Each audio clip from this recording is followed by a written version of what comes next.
Carrefour-Feuille est l'un des quartiers les plus touchés par le séisme du 12 janvier 2010, avec plusieurs milliers de victimes. L'inquiétante situation humanitaire et sociale post-séisme a poussé le Centre d'études et de coopération internationale CECI, dans le cadre de plusieurs initiatives, à effectuer entre 2011 et 2016 plusieurs interventions dans la zone pour progressivement améliorer le cadre de vie de la population du quartier. Depuis 2014, le CECI exécute à Carrefour-Feuille le projet de renforcement économique et d'amélioration des moyens de subsistance, communément appelé Corée Carrefour-Feuille. Une initiative de la Croix-Rouge haïtienne et de son partenaire financier, la Croix-Rouge américaine. Les principales cibles de ce projet sont les jeunes femmes et hommes vulnérables, âgés de 18 à 35 ans. Le projet Corée Carrefour-Feuille, c'est un projet Croix-Rouge américaine avec Croix-Rouge haïtienne mettent ensemble, qui ont financé et que ceci, Centre d'études de coopération internationale, a exécuté dans Carrefour-Feuille. Le projet visait principalement à étendre des opportunités de développement de petites entreprises à Carrefour-Feuille, contribuer à établir un cadre de vie plus sécuritaire et harmonieux, contribuer à l'amélioration de l'employabilité et à la préparation de la force de travail dans les communautés ciblées.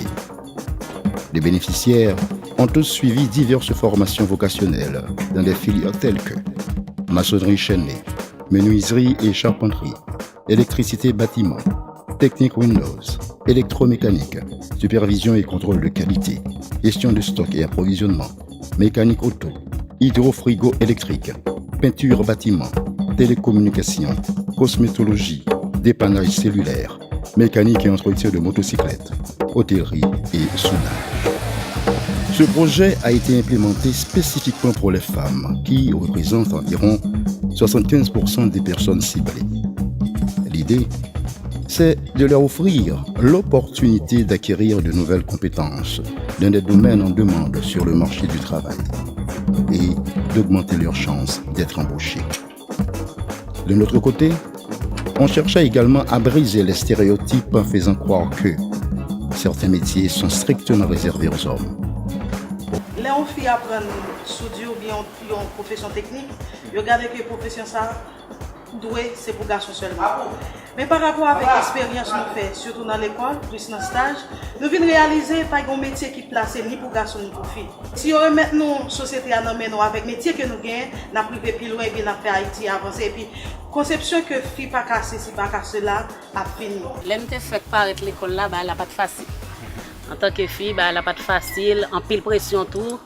Je te dis, je ne peux pas lever mon thème, je ne peux pas faire rien, elle n'a pas de facile. Mais son bel métier, me toléré en pile. Et m'a encouragé toutes filles autour, mécanique sont belles bagailles. Je me sens fière dès que m'apprendre mécanique et pourtant son fille qui apprend sous béton. Environ 250 jeunes femmes ont été introduites dans des métiers non traditionnels, comme la maçonnerie, l'électricité, le soudage, la mécanique, etc. Le projet personnellement gagné après le dans ce stage là, c'est continuer à mécanique là pour plus devant pour me propre garage PAM. Et puis tout pour mon avenir, et puis tout pour m'avoir au bon service. Les gens de projet, c'est eux-mêmes qui vraiment atterrissent sur les jeunes. Parce que la majorité des jeunes en Haïti, les ont terminé ici classique, en pile là, ils n'ont pas les moyens pour aller dans une faculté. Ça c'est une belle initiative parce qu'ils ont vraiment aidé. Non seulement c'est les bons métiers, les bons permis de conduire, et en plus les bons outils. Et encore, il va nous offrir de ça comme s'il encourager nous dans ça à faire. Il n'est pas seulement filmer de métier avec vague nous, mais il contribue pour nous capables d'avancer demain, pour nous utiliser de même si ceux-ci pas là encore, mais nous-mêmes ne pouvons pas rester dans la rue, on rester sur le monde, mais nous avons utiliser demain. Après avoir suivi les cours de base en soudage, le projet Corée Carrefour-Feuille a payé une formation plus avancée pour un groupe de 28 jeunes, dont 23 femmes et 5 hommes, dans le cadre d'un programme du Centre Canado-Technique qui bénéficie également du support financier de l'EVE, un projet de l'USAID. Ces jeunes seront éligibles à recevoir une certification internationale en soudage une fois qu'ils auront passé le test irrélatif. Notre programme USAID LEVE vise à l'amélioration de la compétitivité des entreprises de construction. Le Canada nous a indiqué que plusieurs compagnies seraient intéressées à avoir des soudeurs qualifiés et qui comprennent différents types de procédés en soudure. Le marché de la construction est un marché qui recherche activement ce genre de compétences et nous avons aucun doute qu'ils seront rapidement embauchés sur le marché. Nous avons décidé de contribuer au niveau de la formation des formateurs et à l'aménagement et l'amélioration de leur atelier de soudure actuel. La formation offerte en Haïti en soudure se porte essentiellement sur le soudage à l'arc électrique, avec des électrodes E601 et dure 450 heures. Le Centre Canado-Technique devient l'unique centre de formation du pays capable de former des soudeurs professionnels avec des électrodes E7018 d'une durée de 800 heures. Le projet que moi j'ai gagné, c'est un grand atelier pour me faire ferronnerie et même faire construction tout. Si nous arrivons à une grande entreprise avec toutes 29 Timounzayo, je pense que Haïti a privé une meilleure dans le Caraïbes qui ont des techniciens soudure que personne ne peut jamais joindre dans la partie Caraïbes. Ces jeunes-là seront capables non seulement de souder les barrières, etc., mais ils seront capables maintenant de travailler sur les nouvelles structures et utilisées pour la fabrication des maisons. Parce qu'actuellement, depuis après le tremblement de terre, on est en train maintenant de construire des maisons à base métallique.